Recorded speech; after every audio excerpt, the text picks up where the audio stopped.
तर आज आहे होळी. आज होळी आहे, तर होळीच्या सर्वांना खूप खूप शुभेच्छा माझ्याकडून तुम्हाला आणि तुमच्या परिवाराला.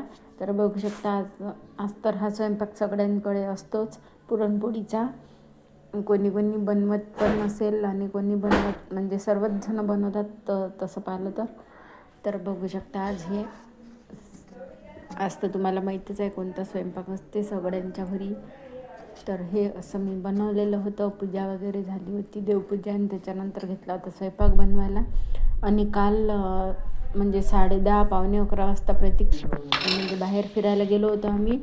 तर त्या खांबावर चढला होता, असा म्हणजे खेळायचा तो खांब असते त्याच्यावर चढला होता आणि त्याच्यावरून खाली पडला तर त्याची हनवटी फुटली होती. तर तेवढ्याच रात्री मी दवाखान्यात नेलं होतं त्याला. आणि मला स्वामींची प्रचिती आलेली आहे. आणि एक म्हाताऱ्या एकदम वृद्ध आजी दिसल्या होत्या. आणि ह्याच्या पुढे मी तुम्हाला, जर तुम्ही मला कमेंट्समध्ये सांगितलं मी ते नक्कीच सांगेल. तर बघू शकता आजचं जेवण असं होतं. तर स्वामींची कशी प्रचिती आली तर मी तुम्हाला सांगेल, कारण की 11:30 ते पावणे 12 वाजले होते. मी त्याला दवाखान्यात घेऊन गेली होती एवढ्या रात्री, कारण की ब्लड काही त्याचं थांबत नव्हतं. म्हणून मी त्याला डेटॉल वगैरे लावलं तरी ब्लड काही थांबेना. तर मी मग त्याला रात्री नेलं होतं. मग जर तुम्हाला स्वामींचा अनुभव ऐकायचा असेल तर कमेंट्समध्ये मला नक्कीच सांगा, मी तुमच्यासोबत नक्कीच शेअर करेल. हे बघू शकता आमच्याकडची होळी. आणि तुम्ही पण दर्शन घ्या होळीचे.